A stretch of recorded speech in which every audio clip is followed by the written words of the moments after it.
¿Qué tal? Antes de empezar con la detección, permítame contarles una breve historia. En esta ocasión continúo explorando un pueblo fantasma, que fue abandonado hace poco menos de 100 años, lo cual me hizo recordar sobre los entierros de tesoros que se quedan en el olvido, pero algunos de estos emergen debido a las apariciones de sus guardianes. Era un viernes común por la mañana para Jorge.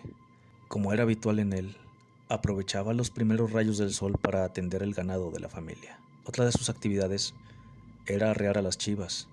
Las llevaba al mismo sitio de siempre, pues en ese lugar los animales podían alimentarse y beber del pequeño arroyo del cual aún corría poca agua. Esta actividad le permitía a Jorge tomarse un pequeño descanso, y aparte aprovechaba para echar un vistazo a los alrededores. En esta zona había vestigios de construcciones antiguas. Antes vivió gente en ese lugar, hasta que llegó una fuerte y larga sequía.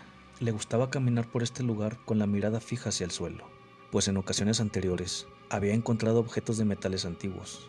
Además que entre pláticas le habían contado que otras personas habían encontrado monedas de oro. Por tal motivo no podía desaprovechar esa vuelta. Este día tuvo suerte. Se encontró un anillo y 2 monedas de plata. Se emocionó y siguió buscando, perdiendo de vista que se le estaba haciendo tarde.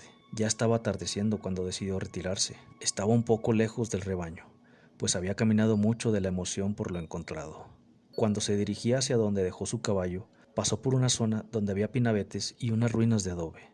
Con el sol casi oculto y la sombra de los árboles, Jorge empezó a sentir un escalofrío en su espalda, mientras que de reojo percibió un movimiento entre los muros de 2 ruinas. Inmediatamente volteó, pero no vio nada. Eso lo puso nervioso, así que decidió acercarse a ver qué era lo que atrajo su atención. Al llegar a las ruinas no vio nada. De pronto empezó a distinguir un sonido muy bajo. No podía distinguir lo que era, ni de dónde provenía, hasta que pudo sentir que aquel sonido se acercaba a él. Cuando estuvo lo suficientemente cerca, escuchaba la voz de un hombre. No entendía lo que decía, más bien eran como murmullos.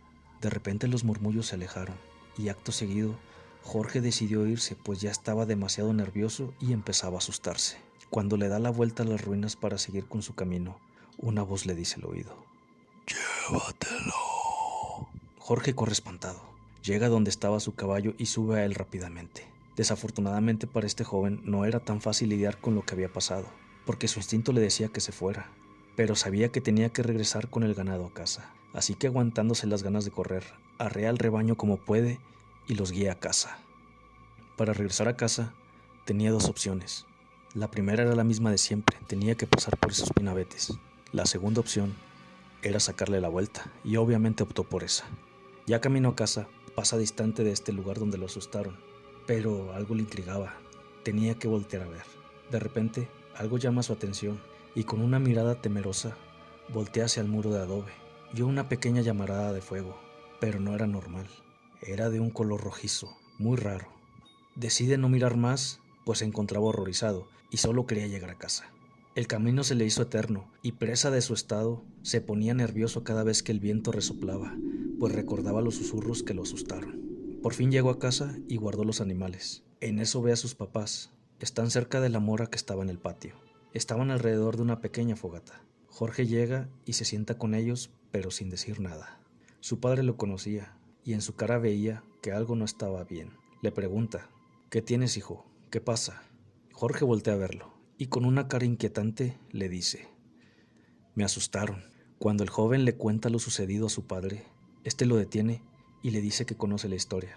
Jorge no era el único al que le había pasado esto. Su padre le dice que desde que recuerda, siempre han dicho que en ese lugar hay un tesoro enterrado, que han visto llamaradas de fuego, escuchado voces, y también cuenta que han visto la silueta de algo que protege ese entierro.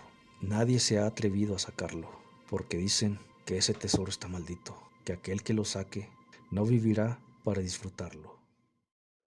Si el video te gustó, suscríbete y compártelo a un amigo. Así no te perderás ninguna de mis historias.